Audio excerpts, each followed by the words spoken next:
बाबूजी स्वरगंधर्व सुधीर फडके हे महाराष्ट्रातलं इतकं मोठं नाव आहे आणि सांस्कृतिक क्षेत्रामध्ये जसं त्यांची फार मोठी उंची आहे, प्रतिभा आहे, तेवढंच त्यांचं राष्ट्रकार्य, देशप्रेम याविषयीची सुद्धा फार मोठी कामगिरी त्यांनी केलेली आहे. जेव्हा माडगुळकर एखादं गाणं लिहायचे त्यावेळी त्याच ताकदीनं फडके साहेब त्याचं संगीत करायचे. ही त्यांची एक जबरदस्त केमिस्ट्री होती. सुनीलला सुद्धा कास्ट करताना माझ्या डोळ्यासमोर एक होतं की त्याला गाता गळा असणारा नट असायला हवा. नट उत्तम हवाच, पण त्याला गाणं कळायला हवं.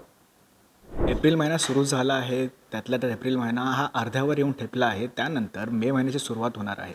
पण ह्या मे महिन्याची सुरुवात 1 तारीख म्हणजे ज्या दिवशी महाराष्ट्र दिन असतो, ज्या दिवशी कामगार दिन असतो, त्या दिवशी एक नवा कोरा करकरीत आणि सगळ्यांचा मनाला हात घालणारा असा चित्रपट आपल्या भेटीला येणार आहे.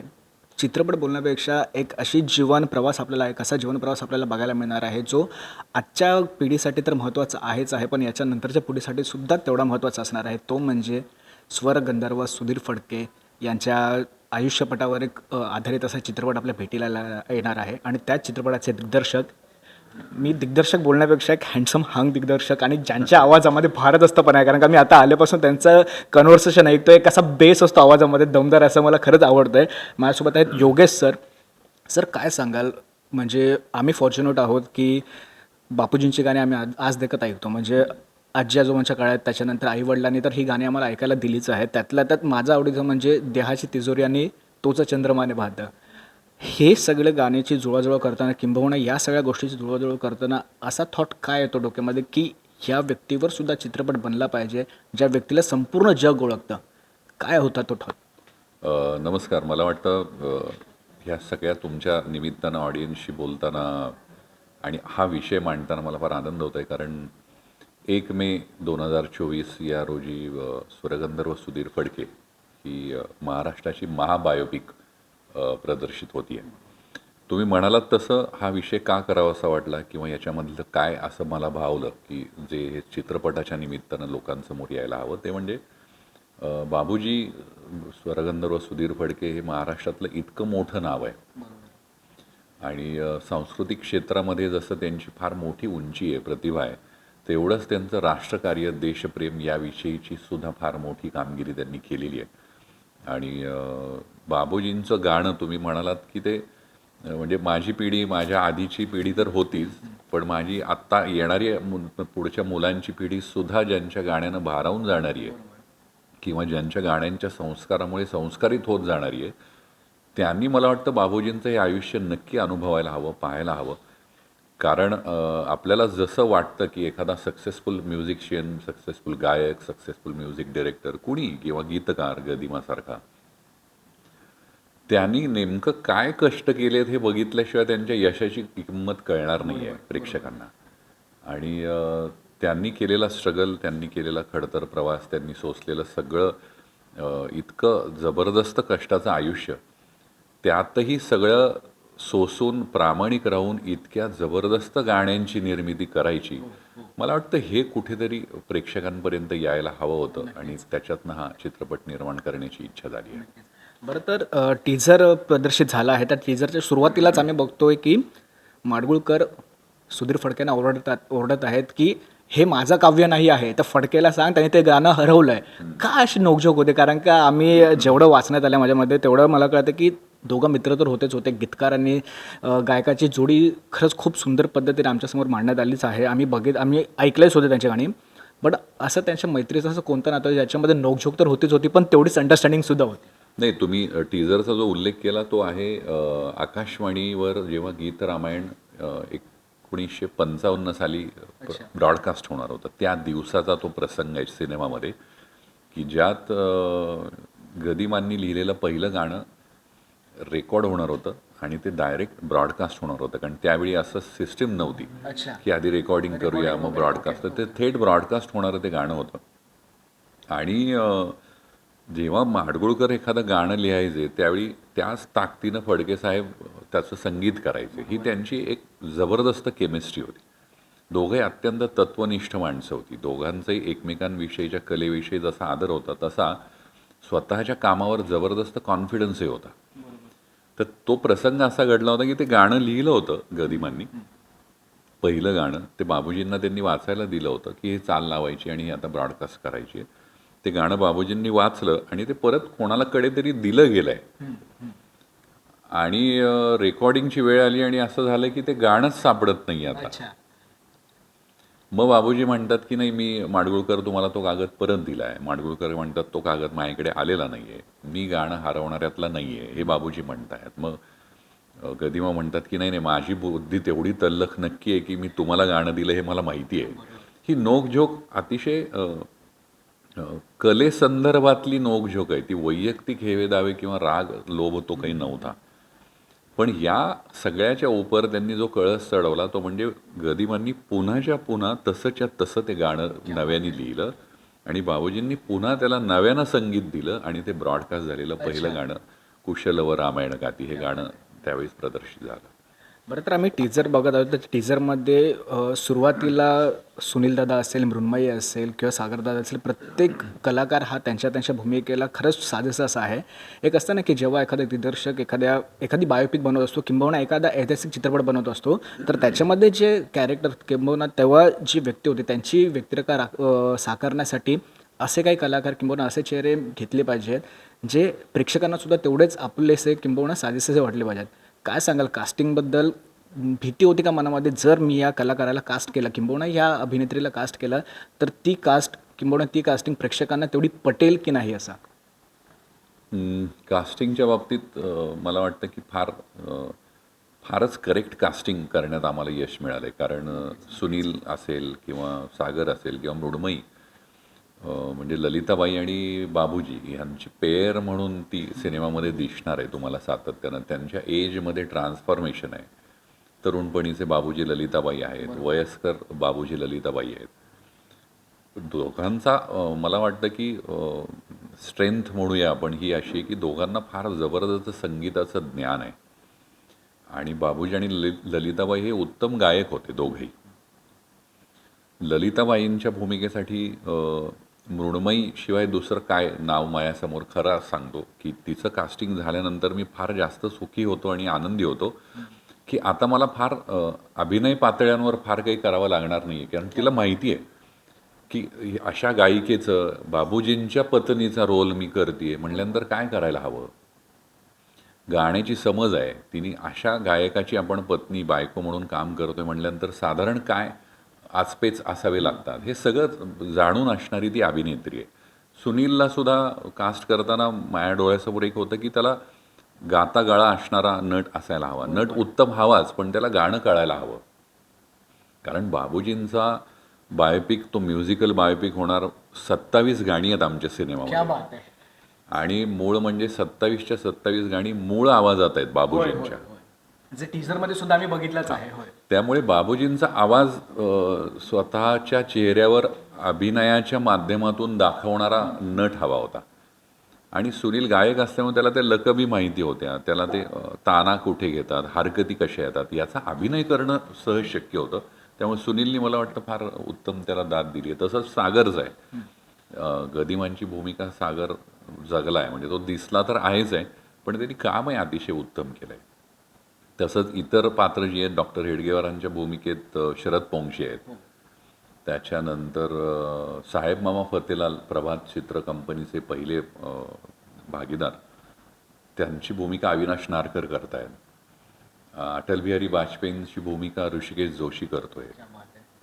अपूर्वा मोडक आशा भोसले करते. सुखदा खांडकेकर माणिक वर्मा करते. सावरकरांची भूमिका आहे, धीरेश जोशी नावाचा नट, उत्तम नट आहे, तोही करतोय.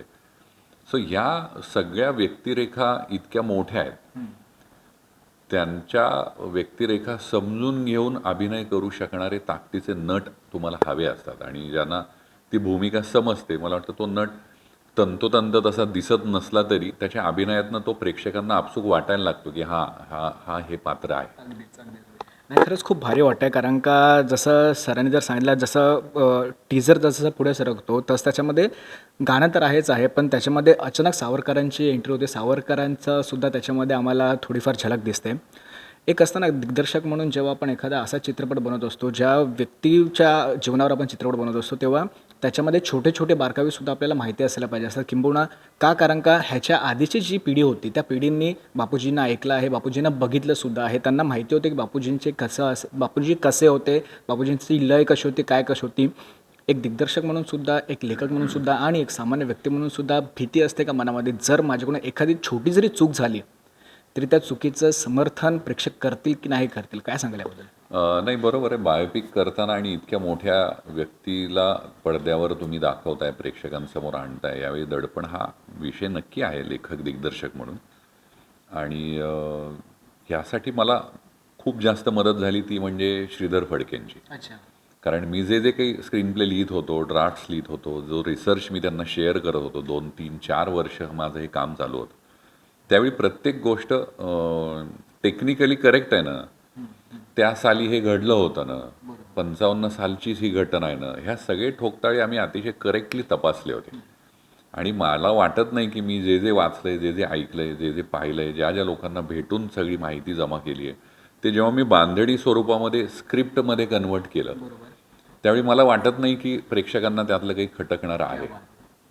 कारण जे खटकणारं असू शकेल याविषयी श्रीधर फडकेंनी मला त्यावेळी करेक्ट केलं होतं की हे असं नव्हतं, हे 54 नाही 56 साली झालेलं आहे. सो त्या गोष्टी फार प्रकर्षानं आम्ही पाळल्यात. आणि त्याच्यामुळे मला वाटतं की आपण अतिशय विश्वासानं एखादं काम जेव्हा पूर्ण करतो त्यावेळी प्रेक्षकसुद्धा त्याच विश्वासानं ते ॲक्सेप्ट करणार आहेत. आणि 1 मेला ते तुम्ही बघाल महाराष्ट्रात. बरं, तर सर मला तुम्हाला एक शेवटचा प्रश्न विचारायला आवडेल की गीतकार असतील, गायक असतील, संगीतकार असतील, तर प्रत्येकांची एक वेगवेगळी पैलू असतो किंवा म्हणा वेगवेगळी त्यांची एक छाप असते की जर आपण आत्ताच्या घडीचं गायक बघितलं तर अरिजित सिंगला आपण ऐकलं तर अरिजित सिंग बोलतात की एक विरह गायक असं बोलू शकतो किंवा ब्रेकअप वगैरे झाल्यावर असं ऐकणार. त्याच्यानंतर बादशाह वगैरे असतील किंवा आज मराठीमधल्या सुद्धा खूप चांगले चांगले असे गायक आहेत, ती त्यांची गायकी ऐकल्यावर आपल्याला एक स्टान्स मिळतो की हा गायक म्हणजे ह्या पद्धतीचीच आम्हाला गाणी ऐकायला आवडतील असं असतं. काय सांगाल सुधीर सरांसोबत किंबहुना बापूजींबद्दल काय सांगाल की त्यांच्या गायकीमधली कोणती अशी गोष्ट एक प्रेक्षक म्हणून तुम्हाला भावते की मी जर या एखाद्या झोनमध्ये असेल किंबहुना जेव्हा मी काहीच करू शकत नाही, जेव्हा मी हतबल असतो किंबहुना एक डाऊनफॉल सुरू असतो, तेव्हा मला बापूंची गाणं ऐकलंच पाहिजे जेणेकरून एक ऊर्जा मिळते आणि एक मोटिवेशन मिळतं. काय सांगाल असं तुम्ही एक सामान्य व्यक्ती म्हणून आणि प्रेक्षक म्हणून बापूंच्या गाण्याकडे कशा पद्धतीने बघता? मला वाटतं बाबूजींच्या समोर कुठलाही लेखक, दिग्दर्शक, कलाकार, निर्माता हे सामान्यच आहेत सगळे. त्यामुळे सामान्य प्रेक्षक म्हणण्याची आवश्यकता नसून मला वाटतं की बाबूजींचा कुठलं गाणं आवडतं हे कोणालाही तुम्ही विचाराल तर लोक नक्की संभ्रमात पडतील की आता कुठलं सांगू मी. कारण त्यांनी इतकं मोठं विपुल काम करून ठेवलं आहे. मग ते पोवाड्यापासून, लावणीपासून, भावगीतपासून, भक्तिगीतपासून, चित्रपट संगीतापर्यंत, देशभक्तीपर गीत आहेत. इतक्या मोठ्या कामात तुम्ही कुठलंही एक बुके जरी समोर आणून ठेवला तरी ती सगळी छान वाटायला लागतात फुलं तुम्हाला. इतकी बाबूजींची गाणी इंटरेस्टिंग आहेत. कारण मला असं वाटतं बाबूजींच्या गाण्याचं वैशिष्ट्य म्हणजे ते लिहिलेलं, गीतकारानं लिहिलेला शब्द, त्याचा अर्थ तो थेट तुमच्या मनाला म्युझिकली भिडेल इतक्या ताकदीनं प्रेझेंट करणं म्हणजे बाबूजी. कारण कुठलंही तुम्ही लिरिक्स द्या, तुम्ही कुठलंही फॉर्ममधलं गाणं द्या, कुठल्याही जॉनरचं, इमोशनचं गाणं द्या, ते तुम्ही आनंदी असताना, दुःखी असताना, उत्साही असताना, एक 15 ऑगस्ट आणि 26 जानेवारीचं देशप्रेम तुमच्या अंगात स्फुरण चढतं तशा वातावरणात असू द्या, कुठलाही तुम्ही इमोशन निवडा, त्याच्यात तुम्हाला बाबूजींचं गाणं तुम्हाला नक्की हुक करणार आहे. आणि म्हणून शब्द आणि शब्दांचा अर्थ थेट मनाला भिडवणारं संगीत देणारा संगीतकार आणि त्या अर्थ स्वरात ती गायकी तुमच्यापर्यंत पोहोचवणारा प्रतिभासंपन्न गायक म्हणजे स्वरगंधर्व सुधीर फडके, बाबूजी अशी त्यांची ओळख आहे. नाही, खरंच खूप भारी वाटतं. तुर्तास सर मी इकडे थांबतो कारण का खूप गप्पा मारायच्यात पण वेळेच्या अभावी आपल्याला थांबावं लागतं आहे. जाता तर प्रेक्षकांना काय सांगाल? म्हणजे मित्र बोल की प्रेक्षकांना सांगायची गरज नाही कारण का जसा टीझर आउट झाला त्या टीझरच्या खाली कमेंट भरभरून आहेत की प्रयत्न खरंच खूप सुंदर झाला आहे, टीझरवरूनच आम्हाला आवडतं आहे, ट्रेलर कसाही असू द्या किंबहुना ट्रेलर येईल तेव्हा येईल, पण आम्ही 1 मेला चित्रपट बघणारच आहोत. सिनेमामधून आम्ही न बघितलेले सुधीर फडक्यांची कोणती छवी किंबहुना कोणती छाप आम्हाला बघायला मिळेल आजच्या पिढीला? मला वाटतं आजच्या पिढीला त्यांनी केलेला स्ट्रगल माहिती नक्कीच माहिती नाही की काय ताकदीचं संगीत देणारा संगीतकार आहे हा. पण त्याच्या पाठीमागे त्याचा भूतकाळ इतका जबरदस्त खडतर होता मला तर वाटतं की तरुण पिढी जी आहे ना, जी आपल्या या लेट्सअपच्या माध्यमातून सगळी साधारण हा व्हिडिओ व्हायरल करतील किंवा ह्याच्यावर कमेंट्स लिहितील आणि तुम्हाला उत्तम धन्यवाद देतील की तुम्ही हा चित्रपट आमच्यापर्यंत पोहोचवण्यासाठी मदत करताय. त्या तरुण पिढीला मी हे नक्की सांगेन की स्ट्रगल आपण जे म्हणतो ना, म्हणजे कॉम्पिटिटिव्ह वर्ल्ड आहे वगैरे वगैरे, ते आपण खरंच कमी स्ट्रगल केला आहे असं वाटावं इतका स्ट्रगल बाबूजींनी 1940 पासून सोसला आहे.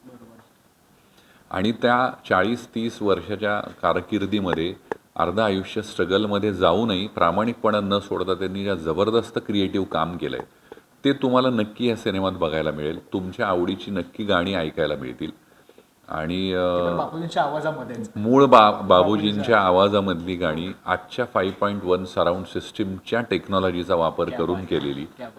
बाबूजीच नाही तर त्याच्यावर आशाबाई, लता मंगेशकर, किशोर कुमार ह्या सगळ्यांचे आवाज तुम्हाला ऐकायला मिळणार आहेत. सो मला वाटतं की ही म्हणून म्युझिकल पर्वणी आहे, म्हणून महाराष्ट्राचा हा महाबायोपिक आहे आणि तो महाराष्ट्र व्यापून टाकण्यासाठी आम्ही महाराष्ट्र दिन येतोय 1 मेला.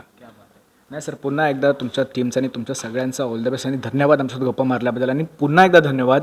महाराष्ट्र दिनाला एक खरंच महाराष्ट्राचा बायोपिक, मी तर महाराष्ट्रात बोलू शकत नाही, मी तर बोलून की जगाचा बायोपिक असं बोलायला काही हरकत नाही.